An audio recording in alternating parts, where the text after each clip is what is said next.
średniowiecza pochodzącym z Kaszub i przekazał naszemu muzeum w spadku 26 000 książek. Te książki gromadzimy za tą szybą i na co dzień w tym obiekcie pracujemy naukowo. Piszemy książki, nasi historycy pracują nad tym zbiorem i sami też tworzą nowe. Dzisiaj ten budynek za sprawą młodych artystów na rok też zyskał nową funkcję koncertową, z czego bardzo się cieszę. Budynek funkcjonuje od jesieni 2020 roku, więc po 2 latach doszła nowa funkcja koncertowa. Dzisiaj debiutujemy w tej roli.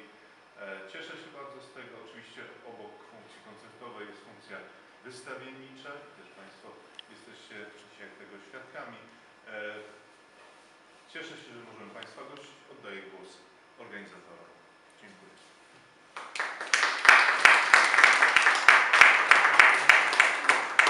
Dobry wieczór Państwu. Ja w imieniu zespołu wokalnego Artemy Voices chciałabym wszystkich Państwa powitać na dzisiejszym koncercie i na naszym festiwalu Artefonie. Jest to już 3. koncertowy dzień tego wydarzenia. Tegoroczna edycja festiwalu nosi tytuł Na styku tradycji z nowoczesnością. Chcemy pokazać, jak wiele łączy muzykę poważną, tę klasyczną, dobrze znaną z nowymi interpretacjami młodych artystów.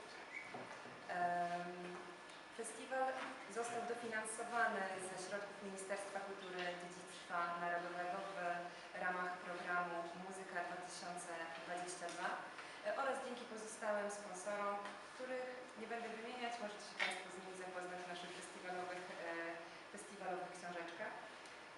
Ja tylko z tego tytułu, żeby już nie przedłużać, chciałabym bardzo podziękować Panu Dyrektorowi Muzeum Tomaszowi Fotkę za nieocenioną pomoc już od wielu lat.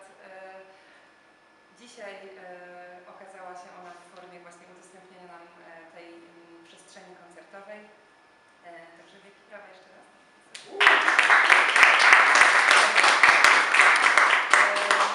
Atmosfera dzisiejszego koncertu będzie wzmocniona, jak Państwo widzicie, wystawą malarską pod tytułem Bies. Jest to wystawa gdańskiego artysty Jakuba Wasilewskiego i nawiązuje ona do słowiańskiego biesa, czyli czegoś, co przeraża, straszydła. Jest to zbiór jego najnowszych portretów, które zawierają w sobie jakąś ciemną stronę ludzkiej osobowości. Takie bardzo organiczne są te portrety i myślę, że można się z nimi zapoznać również po koncercie. Wystawa jest otwarta do końca trwania festiwalu, czyli do jutra. No a teraz najważniejsza informacja, najważniejsza osoba, która nas dzisiaj tutaj wszystkich zgromadziła, czyli Wojciech Wilk, artysta młodego pokolenia, który przyleciał do nas, proszę Państwa, z Kopenhagi. I tam w Kopenhadze urzęduje on na co dzień, a dzisiejszy program i materiał, który Wojciech dla nas przygotował, nosi tytuł Signal to Noise Ratio. Jest punktem wyjścia dla tego repertuaru, jest proporcja tak zwanego sygnału użytecznego do szumu, do takiego tła.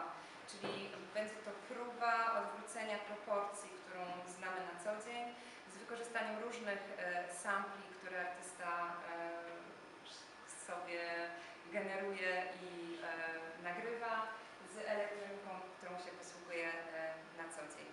Także zachęcam do dobrego odsłuchu, dobrych wrażeń.